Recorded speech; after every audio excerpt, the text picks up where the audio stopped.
The sound of 10,000 souls holding their collective breath was a tangible thing.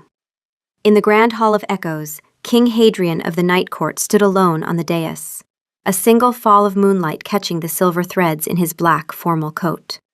He was stillness and power, a statue carved from shadow and authority.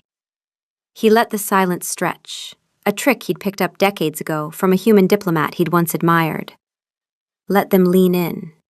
Let them hunger for it. Then he spoke. "We stand tonight, not on the precipice of war." His voice rolled through the hall, a resonant baritone that had calmed rebellions and charmed foreign courts, but at the dawn of a fragile peace. A collective sigh rippled through the assembled vampires, a sound of relief and reverence. Miles away, in the highest room of the castle's forgotten East Tower, Nyx Ashmore rolled her eyes so hard she felt a muscle twinge. "No, no, you magnificent idiot," she muttered, shoving a stray strand of black hair from her face. She was hunched over a brass device humming with a faint magical energy, an aural conduit, the court's arcane equivalent of a baby monitor. The pause goes after war. It's a subversion of expectation. You're supposed to let them think you're going to say war, then hit them with peace. It's Rhetoric 101. Did you learn nothing from the Thornfield draft? On her cluttered desk, surrounded by teetering stacks of books on etymology, political theory, and ancient dialects, the original parchment lay scrawled with her furious notes. The line was clearly marked. "We stand tonight not on the precipice of war, but at the dawn of a fragile peace." He had counted to 1, maybe 1.5. It was sloppy. For 3 years, Nyx had been the sole architect of King Hadrian's legendary eloquence. From a dusty room no one had bothered to clear out since the last resident, a melancholy poet, had dramatically flung himself from the window a century prior. He'd survived. It takes fire or a blade through the chest to kill a vampire, not gravity. Though his dignity had not been so lucky, but had been too embarrassed to ever return. She spun words that shaped the nation. She wrote the speeches that ended border disputes, the proclamations that settled old feuds, the eulogies that made hardened generals weep into their silken handkerchiefs. And she had never once met the man who spoke them. Her predecessor had retired, and the king's advisor, Lord Marin, had found her through a recommendation from the Royal University, one of the Night Court's hidden institutions, tucked behind the facade of a crumbling estate in the English countryside that humans had long since stopped visiting. She'd been a promising, if antisocial, linguistic scholar, 82 years old, which in vampire terms still carried the faint whiff of youth, though she'd long since stopped tolerating anyone who pointed it out. The offer was simple: a lifetime stipend, access to the Royal Library, and complete anonymity. She would live in the East Tower, receive requests via messenger, and send back finished speeches. In return, she would never have to attend a single court function, engage in mind-numbing political small talk, or pretend to be impressed by anyone. It was, in short, the perfect job. The anonymity was essential, and not just for her comfort. Lord Marin had explained it in his dry, pragmatic way during her first week. The king had once lost a speechwriter to assassination. Lord Fenwick, 60 years ago, had been excellent. So excellent that the king's enemies decided the fastest way to silence the crown was to silence the pen. They'd burned Fenwick's quarters while he slept inside, barring the doors with iron. Fire was one of the few things that could actually kill their kind, and the attackers had known it. After Fenwick's death, the position was made deliberately invisible. No name on any public record. No visitors. All correspondence through Marin's office alone. The king himself had agreed never to seek out the writer's identity. His reasoning, apparently, was that knowing who they were would make him self-conscious about the delivery. "He prefers to think of you as a kind of oracle," Marin had told her. Faceless, genderless, issuing brilliant pronouncements from a stone tower. It suits his sense of drama. It suited Nyx just fine. Her only professional complaint was the delivery. King Hadrian, from what she could gather, was a perfect vessel. He was 153, nearly twice her age, which gave him the kind of seasoned gravitas that couldn't be faked. He was handsome in that confident, slightly weathered way that vampires got after their first century. Not ancient and timeless, but sharpened, like a blade that had been used. He had a voice like thunder wrapped in velvet. He knew how to hold a room. But he was, at the end of the day, an actor. A glorious, royally bred figurehead who took her carefully constructed symphonies of language and occasionally played a wrong note. For our strength is not in the steel of our swords, Hadrian's voice filled her room again, but in the steel of our resolve. Nyx winced. It's a bit cliché, isn't it? I told Maren that line was a placeholder. She'd written a much better alternative involving the metaphor of a mountain versus a river, but it had been rejected as too philosophical for the general staff. Apparently, the general staff preferred their metaphors to involve things they could stab people with. She scribbled a note on a scrap of paper, *RE: resolve speech. The steel metaphor is tired. Suggest we workshop alternatives. Perhaps something about the enduring nature of granite? Or the quiet persistence of a glacier? Also, you're rushing the tripartite structure. She folded it, sighing. It would be sent via the pneumatic tube system that connected her tower to the administrative offices. A strange, gasping network of pipes that was the pinnacle of 19th century vampire innovation and was now mostly used to send her laundry lists and complaints about comma splices. The speech ended. Thunderous applause echoed through the conduit. Nyx switched it off, plunging her sanctuary back into the familiar, comfortable silence, broken only by the whisper of pages turning and the frantic scratching of her quill. She reached for her cup, a wide ceramic bowl chipped at the rim, currently holding a cooling brew of silver needle white tea. She lifted it to her face and inhaled. The aroma was delicate, floral, faintly sweet, like standing in a garden that existed only in memory. She closed her eyes and let the steam curl against her skin. Nyx couldn't taste tea. No vampire could taste anything except blood. But she could smell it. And smell, for vampires, was a sense so acute it bordered on the hallucinogenic. A good tea, properly brewed, was an entire landscape in a cup. She'd been collecting rare varieties since university. White teas from Fujian, aged pu'er that smelled like forest floors and deep thyme, a smoky lapsang souchong that reminded her of autumn bonfires she'd only ever read about. She brewed them in the little iron pot on her desk, drank them slowly, even though the liquid sat uselessly in her stomach until her body quietly rejected it, and found that the ritual, the heating of the water, the timing of the steep, the first inhalation, was the closest thing she had to meditation. Other vampires found this habit somewhere between baffling and mildly disturbing. Lord Maren had once watched her brew a pot of Darjeeling with the expression of a man observing someone talk earnestly to a houseplant. She didn't care. It helped her think. She looked around her circular room. Books overflowed from shelves, forming precarious towers on the floor. Maps of forgotten territories were pinned to the stone walls.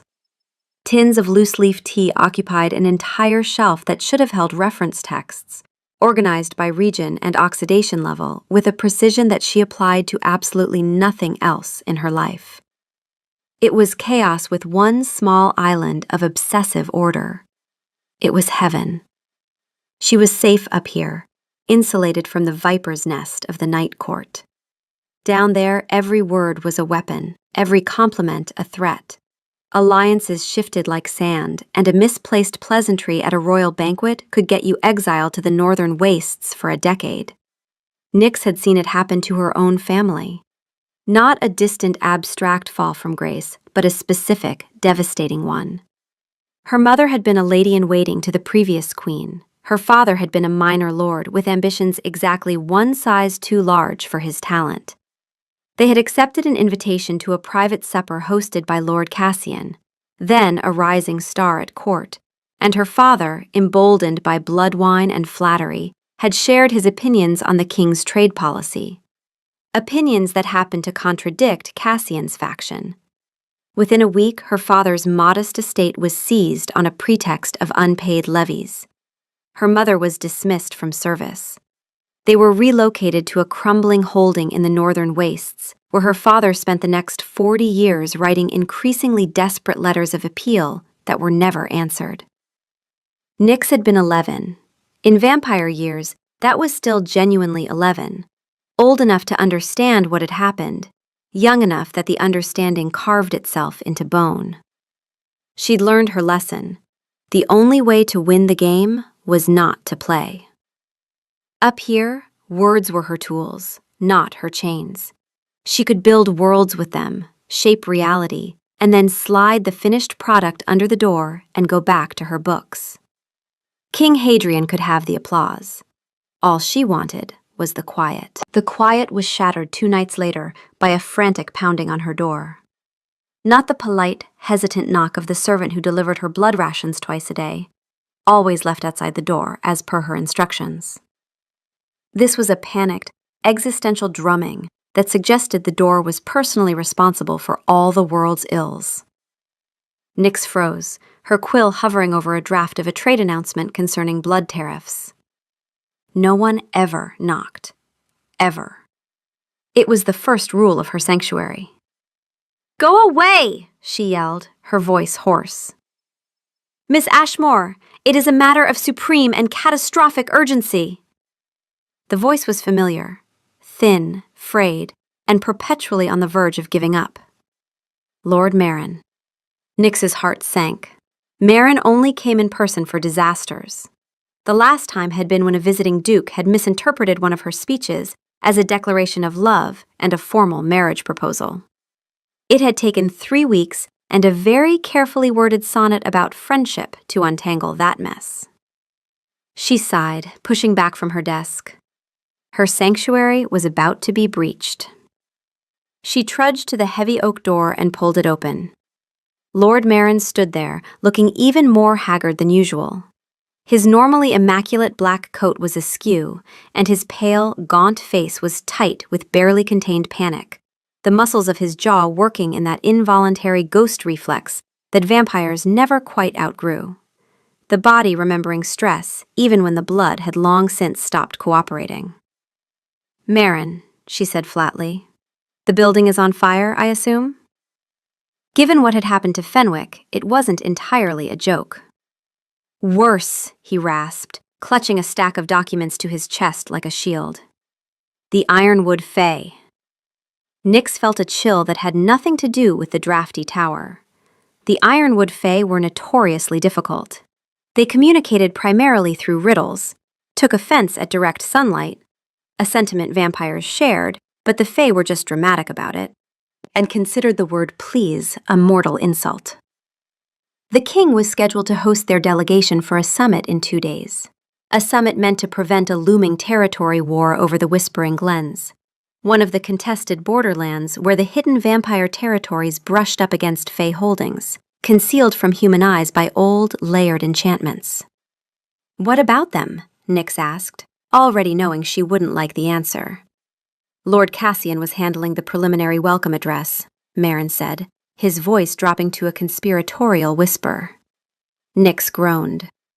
Lord Cassian was a pompous, overstuffed peacock of a vampire who had been the king's speechwriter before her. He believed flourishing adjectives could solve any political crisis, and had once tried to avert a famine by writing a particularly moving ode to the harvest moon. He'd been demoted to writing welcome addresses for minor dignitaries, a post he considered a grave insult. That Cassian was also the man who had hosted the supper that destroyed her family was a fact Nyx kept in a locked drawer in her mind, right next to her opinions on the Oxford comma, strong, and her feelings about social gatherings, violent. "Let me guess," Nyx said, leaning against the doorframe. "He used too many superlatives and accidentally called the Fae Queen's sacred bog quaint." Marin's eyes widened in horror. "How did you know?" "Lucky guess. So he's been exiled?" "Worse. The Fae Queen has demanded he personally apologize by spending a week submerged in the bog. His Majesty has agreed to the terms. Cassian departs at dawn. Nyx blinked. That was unexpectedly satisfying. She filed the emotion away to examine later, preferably with tea. So I need to write a new welcome address. Fine, send me the brief. She started to close the door. Marin put a hand out to stop it. No, not just a welcome address. The entire summit speech, from scratch. The original framework is compromised. The Fae consider Cassian's prose a formal act of aggression. Nyx stared at him. In 2 days? A summit speech for the most belligerent, thin-skinned magical beings on the continent? It's impossible. It is essential, Marin corrected, his voice regaining a sliver of its usual authority. The stability of the western border depends on it, which is why His Majesty has decided to take a more personal hand in its creation. A cold dread, far worse than the Fae, washed over Nyx. What does that mean? Marin wouldn't meet her eyes. He stared at a point just over her shoulder, as if fascinated by a particularly interesting patch of cobwebs. It means he will be working with you, directly, here. He has invoked the Fenwick exception, the security protocol that allows direct contact in cases of imminent diplomatic crisis. Nyx's brain short-circuited. Here? In her sanctuary? The king? The handsome, empty-headed vessel for her words was going to come into her room and… what? Watch her write? Offer his no-doubt terrible ideas? No, she said. The word was flat and absolute. Miss Ashmore. Absolutely not. The entire arrangement is predicated on my anonymity, on my solitude. I don't work with people. People are distracting and they smell weird. He is the king, Marin said, as if that explained everything. He is a delivery system, a very effective one, I grant you, but I am the architect. You don't ask the newsreader to help the journalist write the story. Nyx, Marin said, and the use of her first name was a low blow. He sounded so tired, so deeply, cosmically tired. The Fae are threatening to turn the royal gardens into a swamp. The king believes his direct input is the only way to strike the precise tone needed. He is insistent. She saw the desperation in his eyes. Marin had served the crown for over a century. He was loyal, competent, and perpetually run down by the endless drama of immortal politics. He was also the only person in the entire castle who had ever treated her like a person rather than a reclusive oddity. She let out a long, slow breath, the fight draining out of her. Her perfect, quiet world was about to be invaded by 6'3" of regal, empty-headed majesty. Fine, she bit out. When is he coming? Marin looked relieved. He is on his way. Of course he is, Nyx muttered, turning back into her room. The chaos that had seemed so comfortable a moment ago now felt like a personal failing. There were open tins of loose-leaf tea on priceless folios. Her ink-stained work smock was thrown over a chair. A half-brewed pot of lapsang souchong was slowly going cold next to a 14th century treatise on demonic pacts. It was a disaster zone.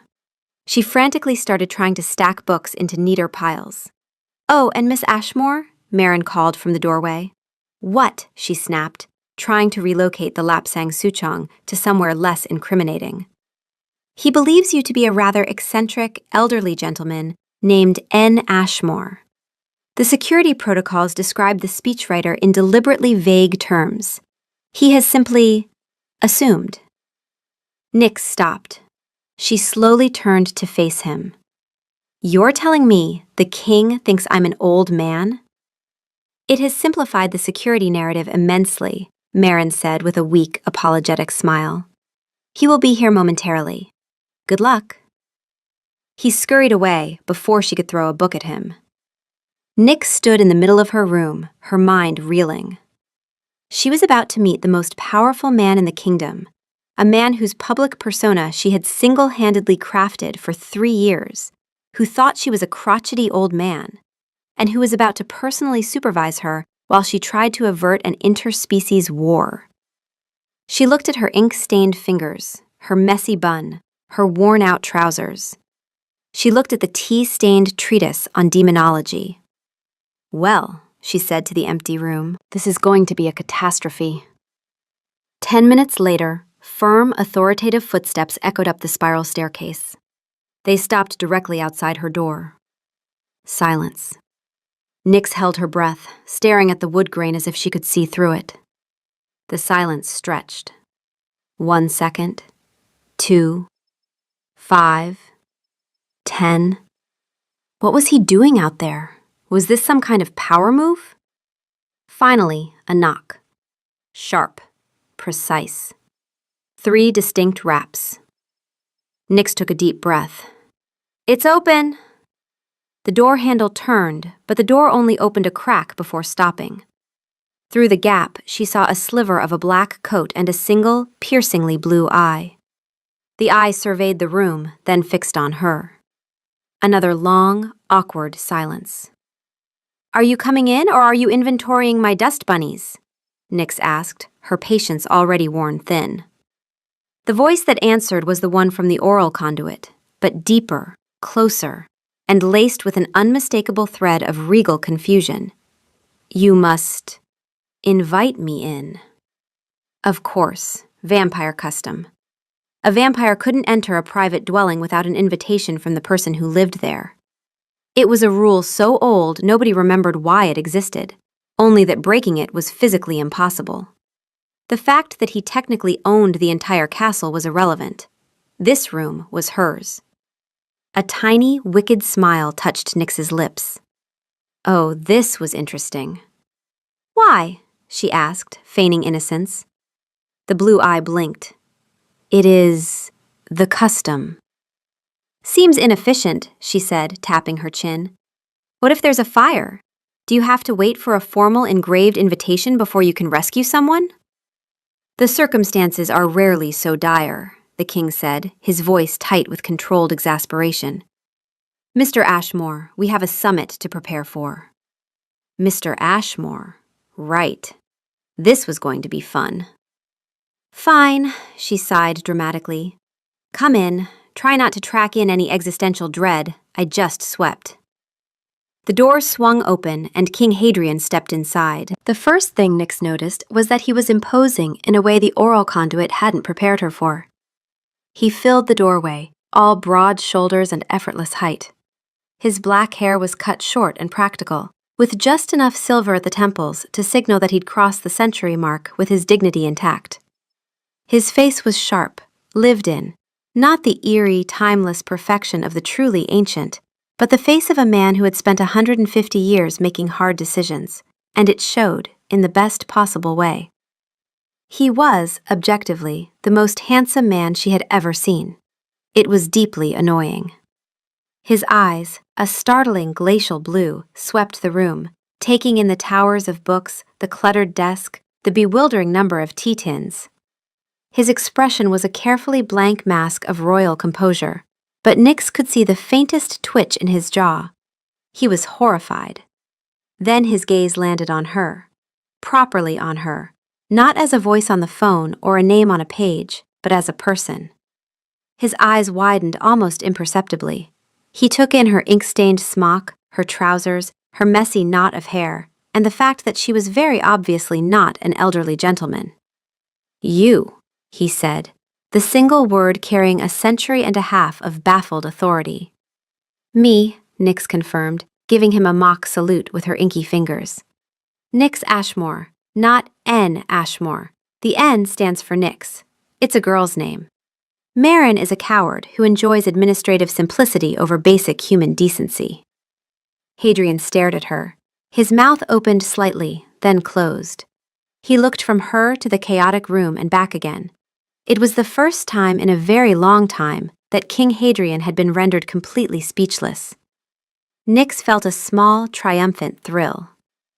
"You are the author of the Oakhaven Accords?" he finally managed to say.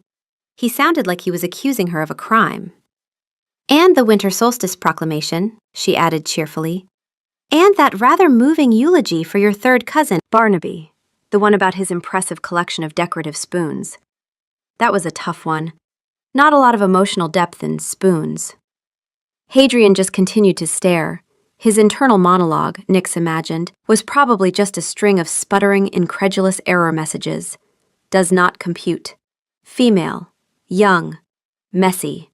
Wrote the speech that averted the goblin uprising. He finally seemed to reboot. He drew himself up to his full, intimidating height, his composure snapping back into place like a steel trap. "Miss Ashmore," he said, his voice once again the formal baritone of the king. "We have work to do. The Ironwood delegation arrives in less than 48 hours. Lord Marin has explained the unfortunate incident with Lord Cassian. He told me Cassian tried to compliment a bog and started a diplomatic crisis. I hear he's going swimming at dawn. Couldn't happen to a nicer man." She gestured vaguely towards a rickety-looking chair, half buried under a pile of scrolls. "Have a seat, if you dare." Hadrian eyed the chair as if it might bite him.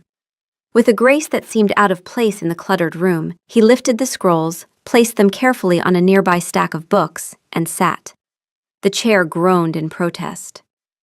"I do not merely wish to supervise," he began, steepling his long, elegant fingers. "I will be your partner in this endeavor. The Fae are not like our usual adversaries. They value poetry over logic and perceive insults where none are intended. The nuance must be perfect." "All right, partner," Nyx said, plopping back into her own chair. "Let's dance. What's the core message?" He looked at her, a flicker of something. Maybe respect, maybe just more confusion, in his eyes. "We need to convey strength without aggression. An offering of peace, but not a gesture of submission. We are the Night Court. We do not kneel, but we also do not wish to spend the next decade skirmishing over a patch of perpetually damp forest." Nyx grabbed a fresh sheet of parchment and dipped her quill. "Okay, strength without aggression, peace without submission. Got it. Give me a starting metaphor." "A new dawn," he said immediately. Nyx stopped writing. She looked at him. "A new dawn? For a species that is famously nocturnal and finds sunlight to be lethal? Are you trying to get us all killed?" Hadrian blinked. "It's a metaphor for a new beginning." "It's a terrible metaphor for your target audience.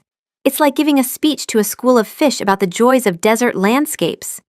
Know your room, Your Majesty."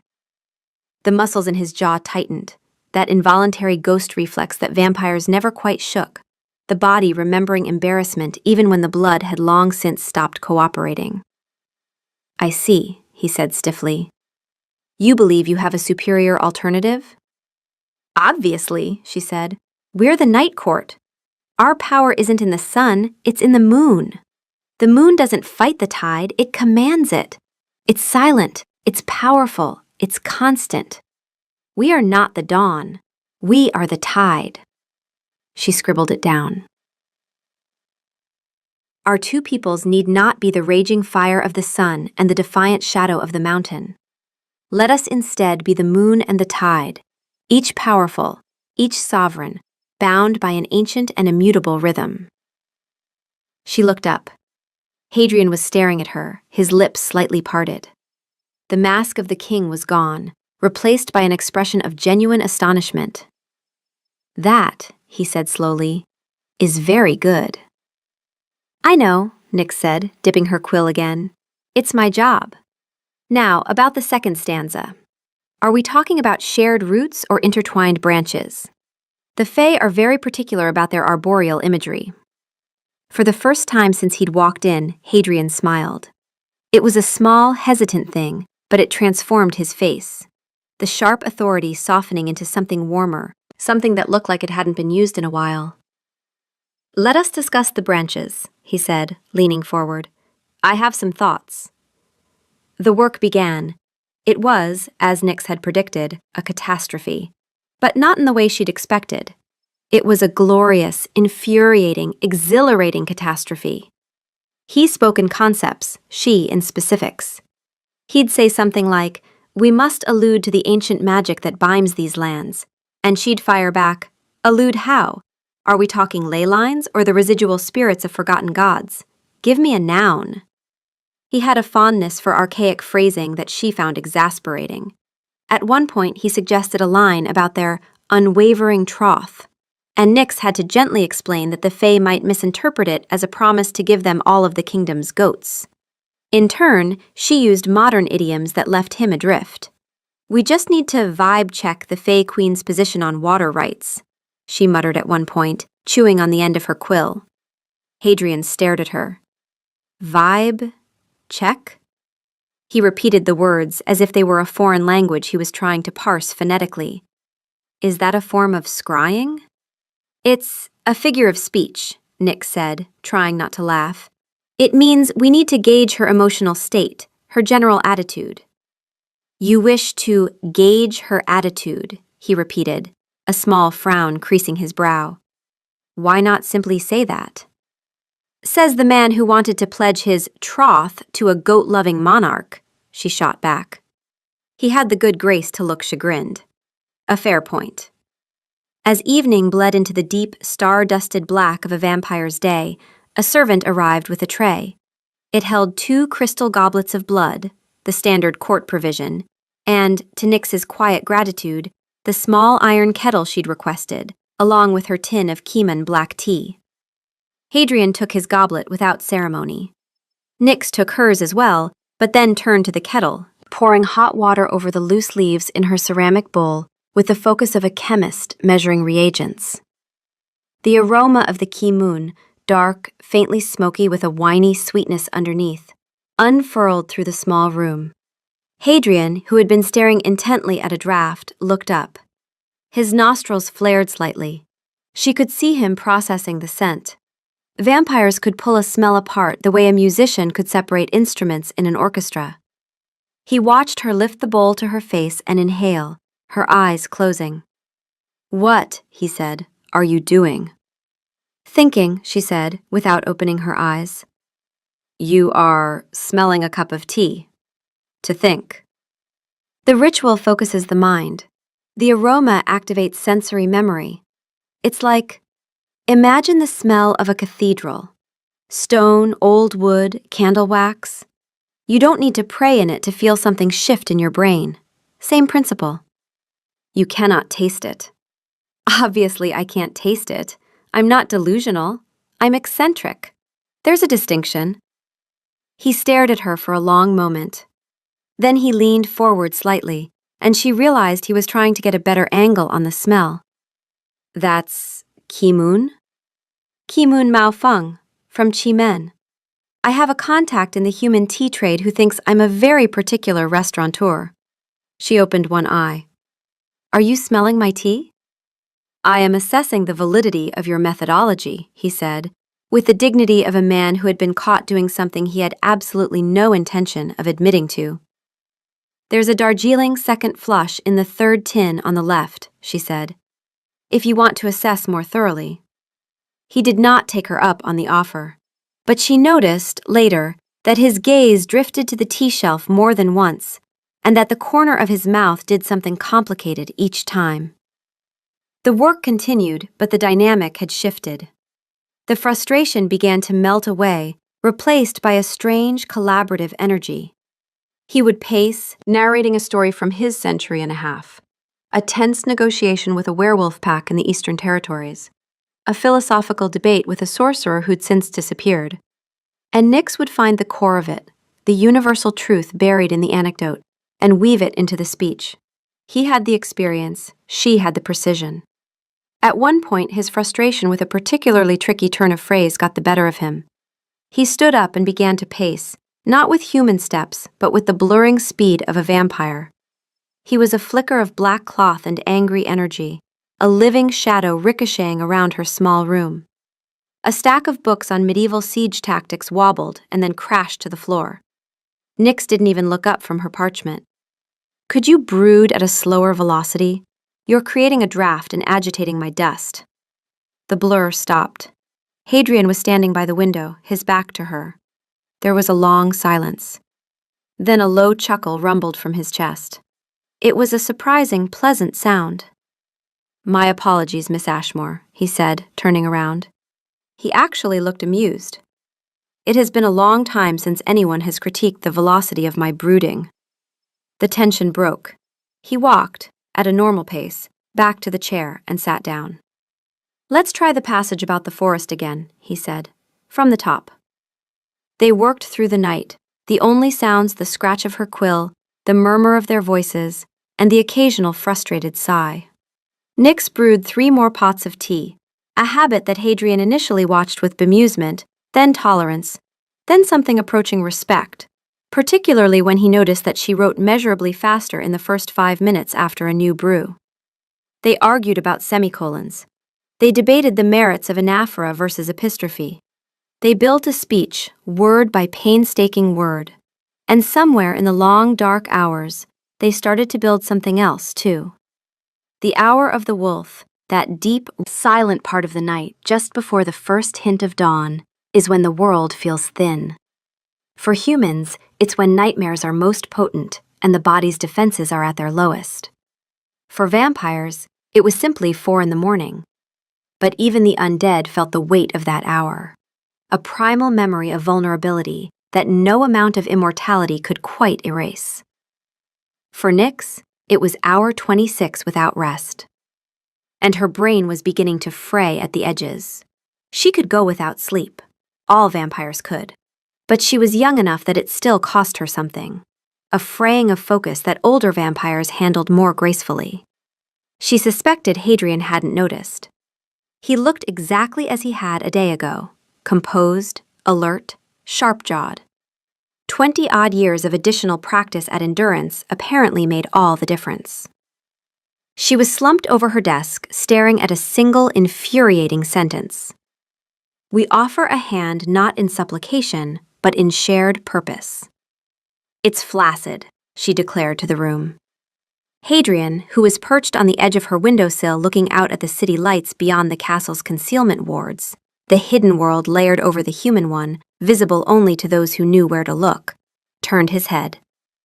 "Flaccid," he repeated, one eyebrow raised. "Limp, lifeless. It's a corporate memo. Shared purpose. We might as well invite them to a team-building retreat." She rubbed her temples, a headache blooming behind her eyes. "It needs poetry. It needs blood." An interesting choice of words, he noted, a hint of a smile playing on his lips. "You know what I mean." She leaned back, her chair creaking ominously. "This is the heart of the speech. It's the turn. Everything before it is preamble. Everything after is resolution. This line has to sing." He was quiet for a long moment, his gaze lost in the darkness outside. When he spoke, his voice was softer than she'd ever heard it, stripped of its royal cadence. "When I was young," he began, "barely 30 years into my condition, I tried to forge an alliance with the mountain clans to the north.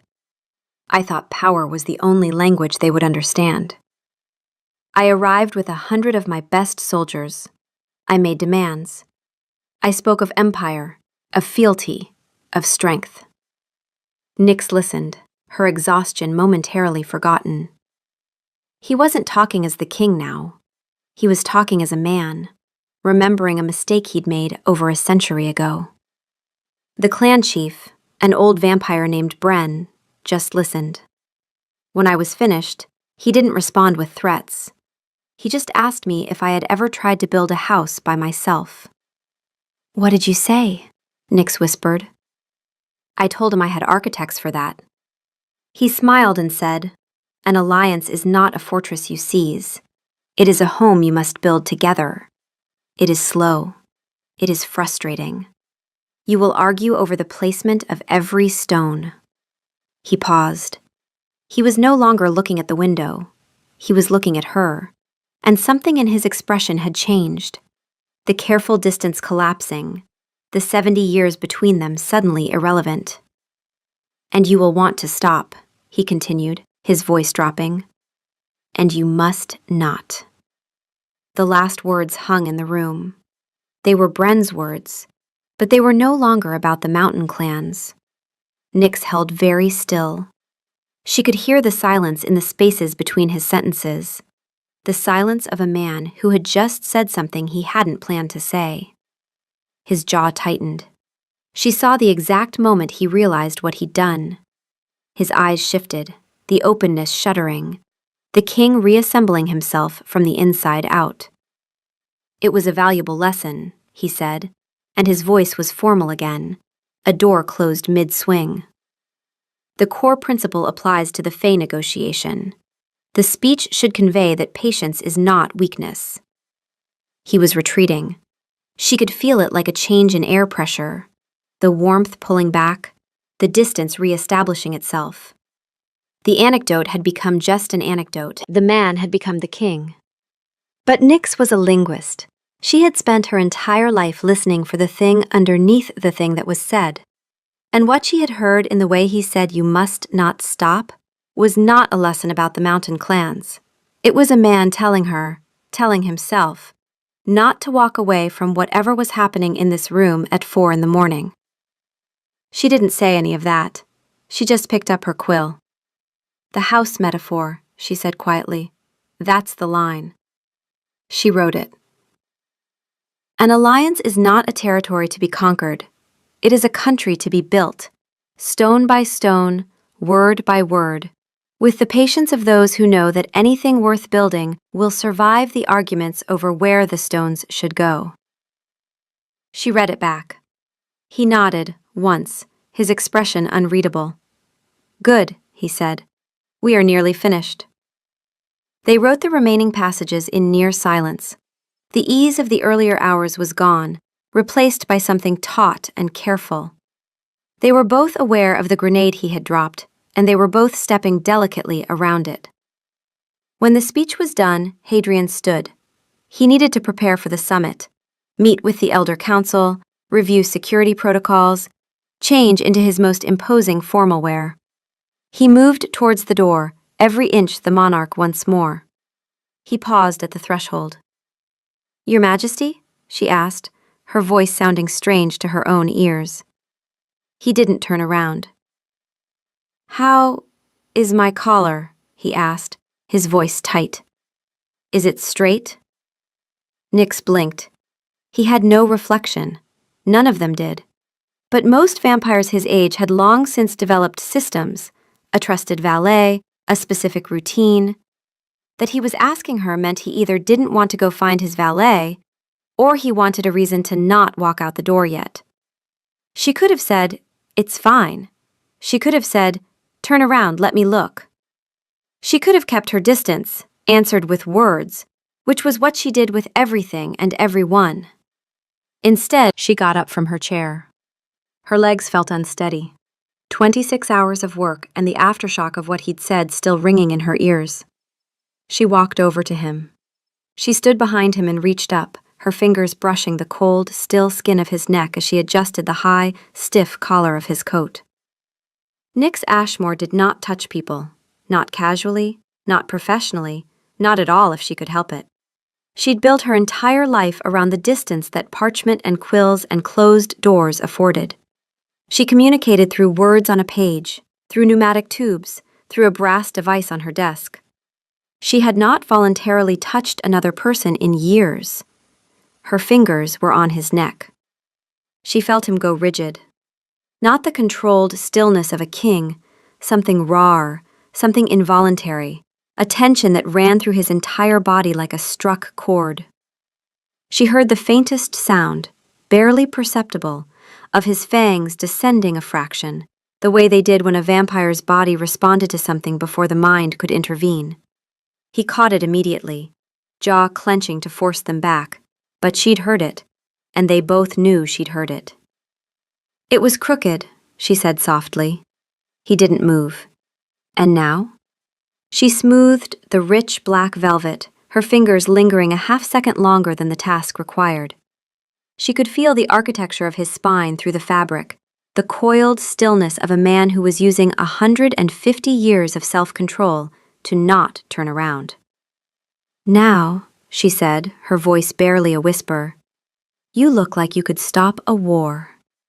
A long silence. She could feel him on the edge of something. The same edge she'd heard in his voice when he said, "You must not stop." The air between them was so charged it felt solid. Then he stepped forward, through the door, out of her reach. The cool air of the stairwell rushed in to fill the space where he had been. "Thank you, Nix," he said, without looking back.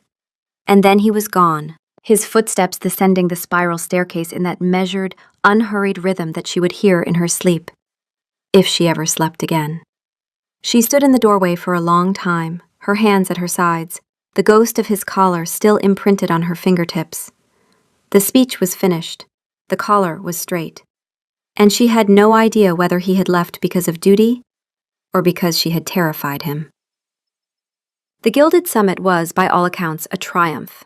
Nix listened from her tower, the aural conduit humming on her desk, a freshly brewed pot of silver needle going cold beside her. She didn't need to see him. She could picture it perfectly. Hadrian, standing tall and composed amidst the glittering, hostile Fey delegation, his voice a calm and steady anchor in a sea of tension. He delivered their speech flawlessly. He paused in all the right places. His emphasis was perfect. When he reached the heart of it, the hall fell into a profound silence. An alliance is not a territory to be conquered. It is a country to be built, stone by stone, word by word, with the patience of those who know that anything worth building will survive the arguments over where the stones should go. The pause he left after the line was exactly right. 3 full seconds, she counted. The Fey Queen, a terrifyingly beautiful creature with eyes like chips of emerald, was said to have shed a single glittering tear. The treaty was signed. The war was averted. Lord Marin, in his report to Nix, described the mood as cautiously jubilant, with a significant decrease in the ambient threat of being turned into a bog creature. He also noted, with what Nix suspected was grim satisfaction, that Lord Cassian had been dispatched to the Ironwood Bog at dawn as agreed, and that early reports described him as damp and philosophically diminished. Nix sent a brief professional note back. Pleased the summit was a success, awaiting next assignment.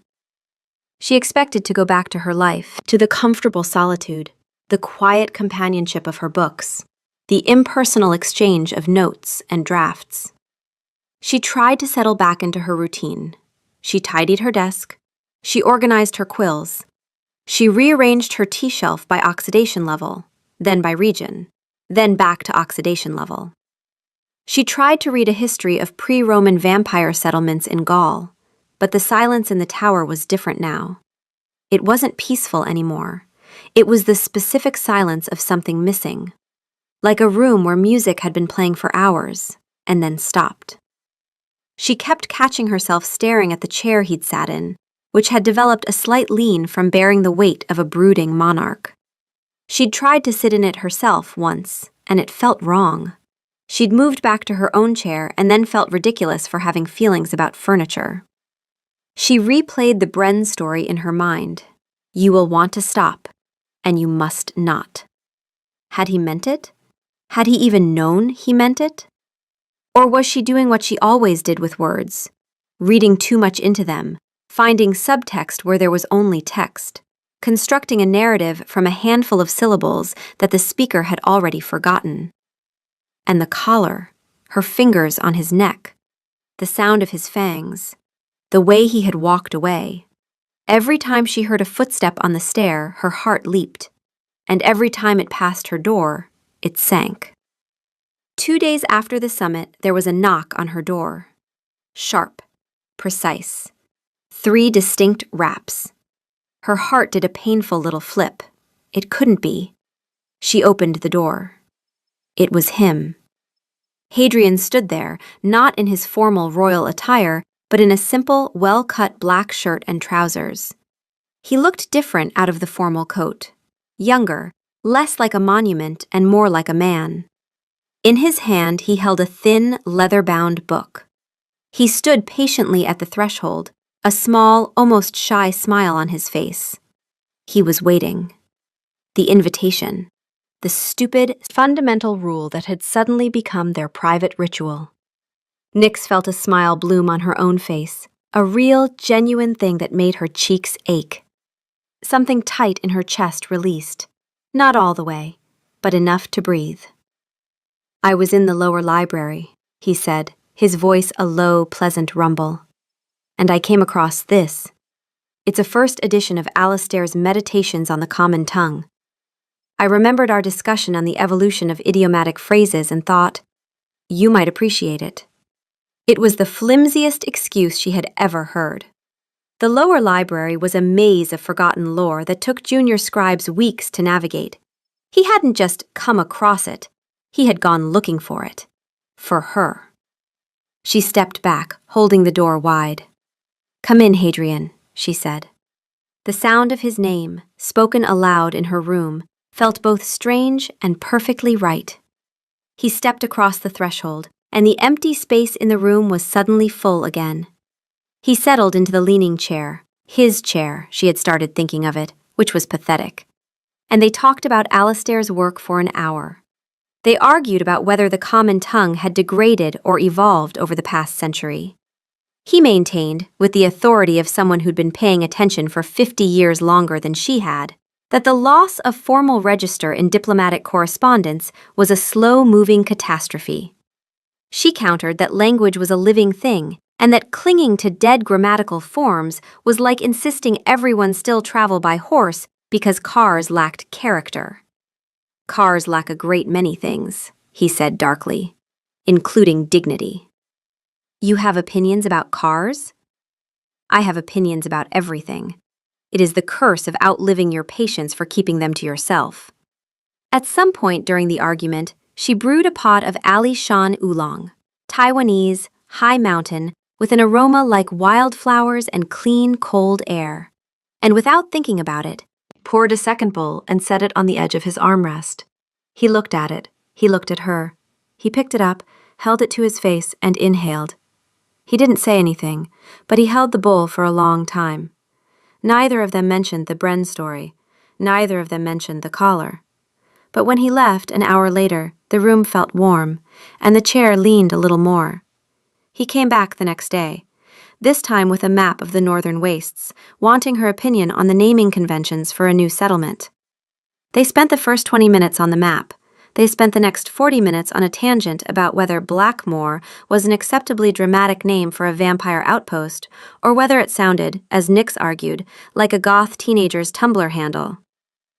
"I do not know what a Tumblr is," Hadrian said with the dignified bewilderment of a man who had survived 2 world wars but could not survive the internet. "But I resent the comparison." On the third visit, he brought nothing but a question about a historical text he was reading. He didn't even pretend to have a reason. On the fourth visit, Nyx noticed something. He was standing by her bookshelf, examining a spine, and he reached out and, without thinking, without asking, nudged a stack of loose papers into a neater pile. It was a tiny, unconscious gesture. She watched his hand, those long, elegant fingers pressing the papers into alignment, and remembered the sound she'd heard at the collar, that barely there descent of fangs, and had to look away. On the fifth visit, she caught him doing it again. This time, he'd moved a tottering column of books from the floor to a shelf, silently, while she was mid-sentence about Fey water rights. "Are you tidying my room?" she asked, suspicion creeping into her voice. He froze, his hand still on the spine of an almanac.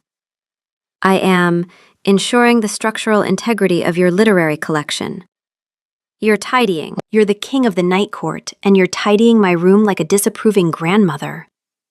The word grandmother is unnecessarily gendered and deeply inaccurate.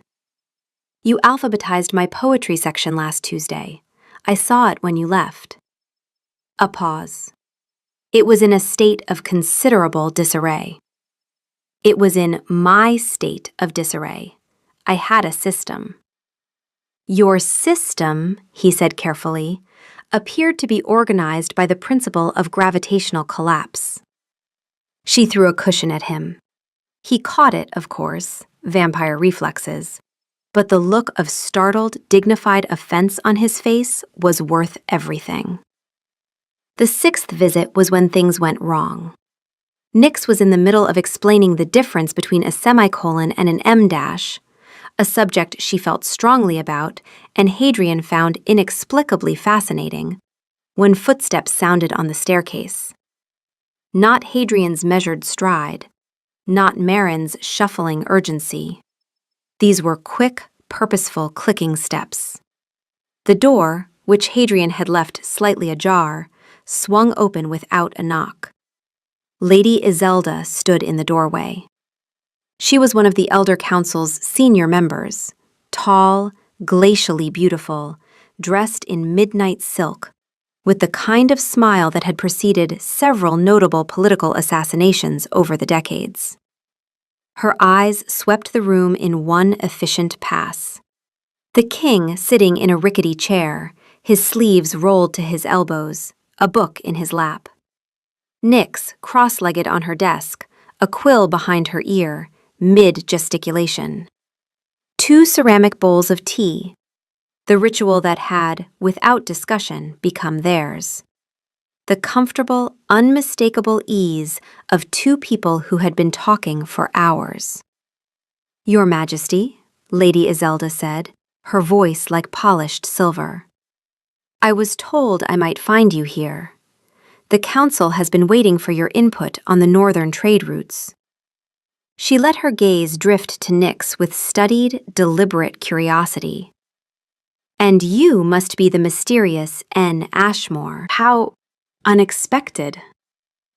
The word unexpected did an extraordinary amount of work. It conveyed surprise, judgment, and the promise of gossip in a single elegant package. Hadrian rose from his chair, the casual warmth gone, the king clicking back into place. "Lady Iselda, I was not aware the council session had been moved forward." "It hasn't. I took the liberty. Your prolonged absences from the administrative wing have been noted." Another glance at Nix, another smile. "I'm certain this is purely professional. The court will be relieved to hear it." She left. The clicking footsteps descended the staircase, each one landing like a dropped pin in the silence she'd created. Nix sat very still. Her chest felt tight, the old familiar ice spreading through her ribs. This is how it starts. A visit, a smile, a word placed carefully where it would do the most damage. Lady Iselda would return to the court, and by midnight, the story would be everywhere. The king's speechwriter, young, female, living in the East Tower, visited daily. She knew what came next. She had watched it happen to her parents. The slow, deliberate dismantling, the scrutiny, the speculation, the faction building. Someone would decide she was useful. Someone else would decide she was a threat. And then the grinding machine of court politics would do what it always did. "Nix," Hadrian said. His voice was quiet. "You should go," she said. Her own voice was flat, the warmth of the last hour scraped away. "The council is waiting." "The council can wait." "The council is going to eat me alive," she said, and the words came out harder than she intended. Iselda just took a photograph with her eyes. By tomorrow, every ambitious lord and scheming lady in this castle is going to know exactly who I am, where I live, and how often you visit. That's not gossip, Hadrian. That's a targeting map. And you know what they do with targets. Fenwick is proof of that. The invocation of Fenwick's name, burned alive in his own quarters, landed hard. She saw it register in his face. He was silent. She could feel him watching her, but she couldn't look at him. If she looked at him, she'd see the understanding in his face, and that would make it worse, because understanding didn't stop the machine. "I will speak to Iselda," he said. "And say what? Please don't tell anyone I've been visiting my secret speechwriter every afternoon? That's not a solution, that's a headline." A long silence, then. "You are right. I have been careless." The word careless landed between them like a stone in still water. He hadn't said wrong. He'd said careless.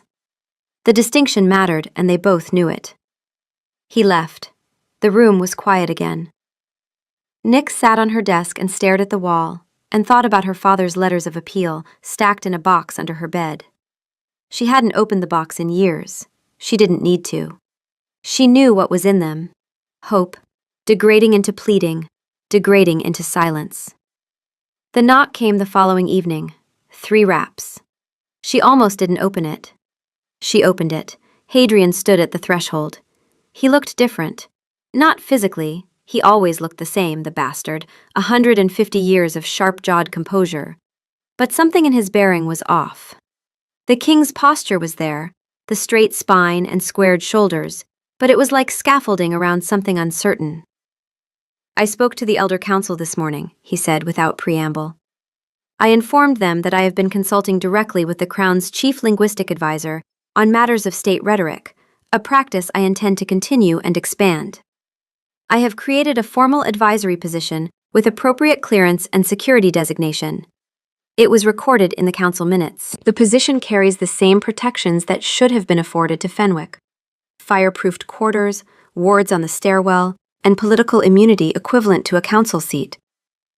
Nick stared at him. "You created a job title? With fireproofing?" "I created a political shield, and a literal one. Iselda can gossip about a mysterious woman in a tower. She cannot gossip about a formally appointed crown advisor exercising her duties. And no one can burn you out of your home."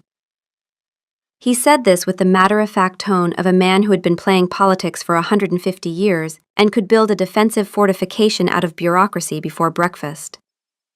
"You did this overnight?" she asked. "I do not sleep," he reminded her. "I had time." She stood in the doorway, her hand on the frame, and felt something crack in her chest. Not break, crack, like ice in spring. He hadn't dismissed her fear. He hadn't told her she was overreacting. He'd heard her, heard the name Fenwick in her voice and understood what it meant.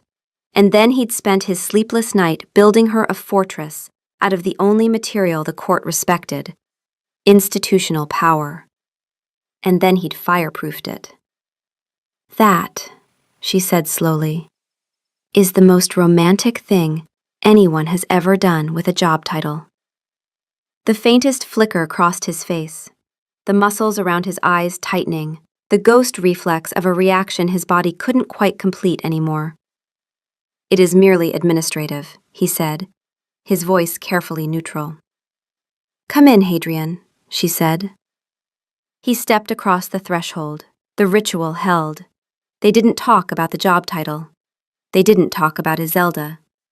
They talked about a border dispute in the eastern provinces that needed a statement, and whether the word sovereignty had become so overused in diplomatic contexts that it had lost all meaning. She brewed a pot of gyokuro, Japanese green, deeply vegetal, like standing in a shaded forest, and placed a bowl on his armrest without comment. He picked it up, inhaled, and held it against his chest while they argued about comma placement. "This one is different," he said eventually, still holding the bowl. "Gyokuro, shade-grown. The leaves never see direct sunlight." "How appropriate. I thought you'd appreciate the solidarity." The laugh came back. That real, unguarded sound that filled her small room and made the books feel lighter on their shelves. The visits continued. With the formal appointment in place, they settled into a rhythm that was half professional, half something neither of them named. He brought questions about policy language. She brought drafts of upcoming speeches. They worked, and they argued, and they talked about things that had nothing to do with work. His memory of the first time he'd seen an electric light, I found it aggressive. Her theory about why all vampire architecture defaulted to Gothic. Because you're all deeply unserious people pretending to be serious. His quiet admission that the thing he missed most about being alive was the taste of bread. Her quiet admission that she sometimes talked to her books when she'd been alone too long. "Do they talk back?" he asked, with genuine interest. "The philosophy section is very judgmental." Philosophy usually is. She noticed that he always chose the gyokuro when she offered. The shade-grown tea for the man who hadn't seen sunlight in 150 years. She didn't comment on it. Some things were better left as the quiet rituals they were. On a late afternoon, 3 weeks after the summit, Hadrian arrived with a new assignment. A speech for the annual midwinter address. Largely ceremonial, a chance for the king to speak to the common people of the Night Court about renewal, perseverance, the usual. It should have been simple. They worked on it for 2 hours. The opening was strong. The middle section, about the resilience of communities that had weathered border conflicts, was solid. Then they hit the closing.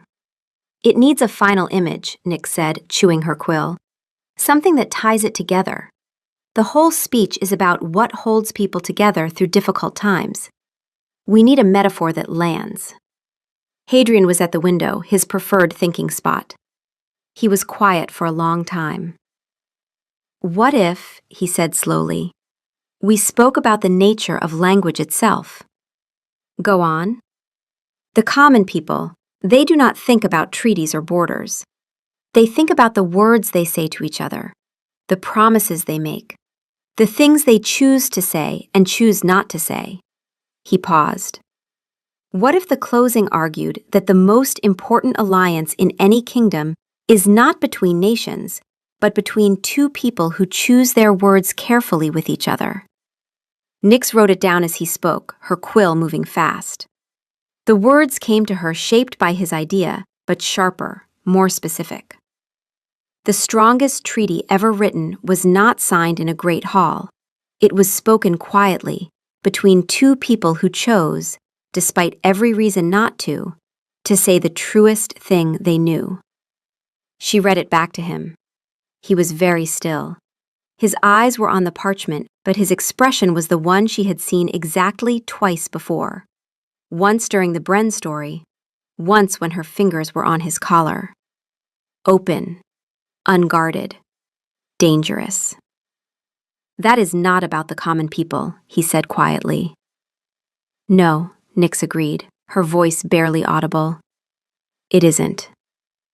The silence that followed was so heavy it had texture. They both knew what the line was about. They both knew the other knew. And unlike the Bren story, unlike the collar, there was nowhere to retreat, no anecdote to hide behind, no formal duty waiting downstairs. Just a line on a parchment that said everything. Hadrian looked at her. The mask was gone. You will want to stop, he said softly, and you must not. His own words, Bren's words. Thrown back into the room, stripped of all pretense, aimed directly at her. Nyx set down her quill. Are you quoting yourself at me? I am quoting a wise man I once knew. You're quoting a wise man at me to avoid saying what you actually mean, which is a rhetorical strategy I specifically warned you about in the margin notes of the Solstice Proclamation. Something cracked in his composure. Not the mask falling, but something behind it giving way.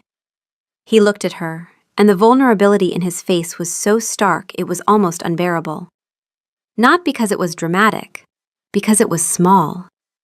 He just looked like a man who was afraid of saying the wrong word to the one person for whom words mattered most. I find, he said, each word arriving separately, like he was testing the weight of it before letting it go, that I have built a very impressive kingdom, and it is a very lonely country, and the only time it has not felt lonely is in this room, arguing about semicolons. It was not eloquent, it was not polished. It did not have a tripartite structure or an elegant callback or a single rhetorical device she could diagram. It was the most honest thing she had ever heard him say. That, Nyx said, was terrible. Structurally unsound. No central metaphor. The semicolons bit undermined the emotional climax. I am aware. You should have let me write it. I wanted to say it myself. Badly, apparently. She stood up from her chair. He watched her, unmoving, that painful openness still in his face.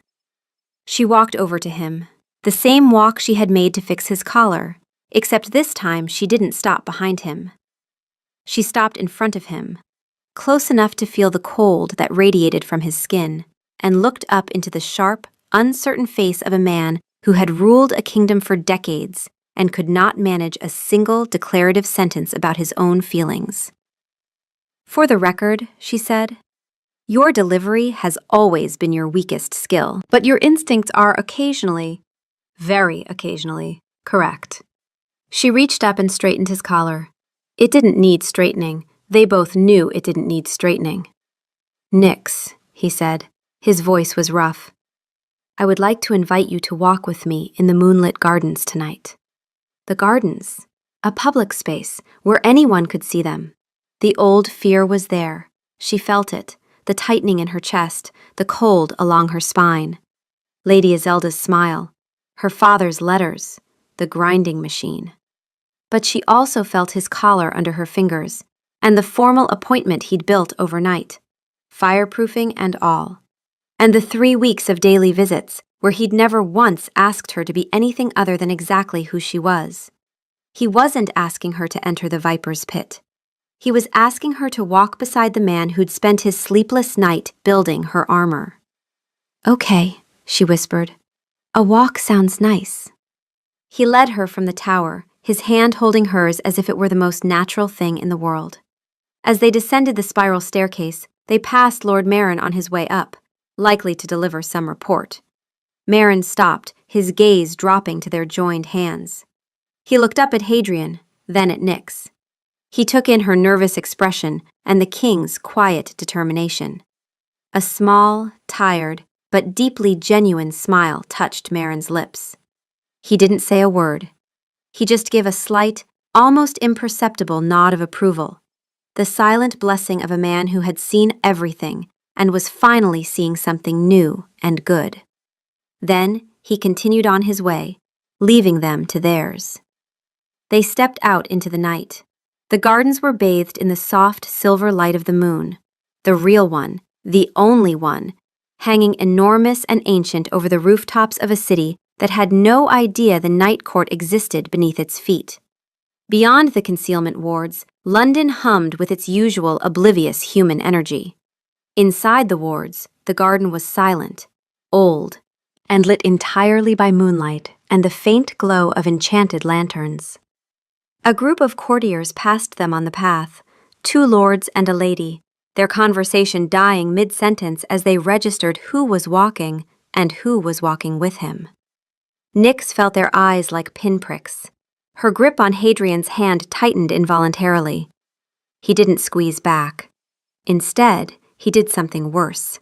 He slowed his pace, fractionally, so that they were walking at the unhurried stroll of 2 people who had absolutely nowhere else to be. It was a king's move, deliberate, visible, unhurried. "Look," it said, "this is not a secret." The courtiers passed. The garden swallowed them up again. "Your hand is shaking," Hadrian observed. "Your hand is freezing," she shot back. "I'm not shaking, I'm shivering. There's a thermodynamic distinction." "There is not. You are a vampire. You do not shiver." "I am a vampire with an overdeveloped startle reflex, and you are a pedant. There's a distinction there, too." They stopped by a marble fountain, the water whispering over stone. The sounds of the distant court were a faint murmur, a world away. Here, in the moonlight, it was just the 2 of them. Hadrian turned to face her, his thumb gently stroking the back of her hand. "I have been overthinking this for approximately 3 weeks," he said, his voice a low, intimate rumble. "I consulted Marin." "You consulted Marin? About this?" "He has over a century of experience navigating delicate situations." "What did he say?" "He said, 'Your Majesty, you have brokered peace with the Fae and survived Lord Cassian's prose. I am confident you can manage a kiss without my assistance.' And then he walked away." Nyx laughed. It burst out of her, bright and uncontrolled, and it echoed through the garden, and for a moment the fear and the politics and the decades between them were all just very far away. Hadrian watched her laugh, and his face did the thing where the mask dissolved and there was just a man, looking at a woman like she'd invented something he'd forgotten existed. He leaned in. He was not the king, not the seasoned monarch, but just Hadrian, and he kissed her. It was a gentle, hesitant kiss, full of all the questions he hadn't known how to ask, and all the answers she was just beginning to understand. It was the quiet after the storm, the peace after the war, the last word of a speech that had been writing itself for weeks. When he pulled back, his blue eyes were searching hers, looking for something, an answer. Nyx felt a slow, brilliant smile spread across her face. The fear was still there. She'd be lying if she said it wasn't. But it was smaller now, and the thing beside it, the thing that had been growing in a cluttered tower room over arguments and shared silences and 2 ceramic bowls of tea that neither of them could taste, was much, much bigger. "For the record," she said, her voice full of a warmth she hadn't known she possessed, "your delivery was perfect. But the pacing was off. You should have kissed me 2 weeks ago." Hadrian stared at her for a second, his serious expression melting away, and then he threw his head back and laughed. It was a real, deep, unkingly sound of pure joy that echoed through the garden, startling the sleeping flowers. "Noted," he said. "I will defer to my speechwriter's expertise on timing in all future matters." "All future matters," she repeated. "I'm going to hold you to that." "I expect nothing less."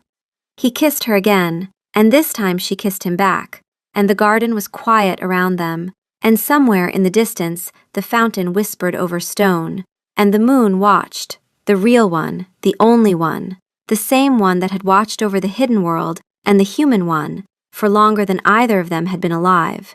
And the country they were building, word by word, argument by argument, stone by patient stone, had its first real foundation.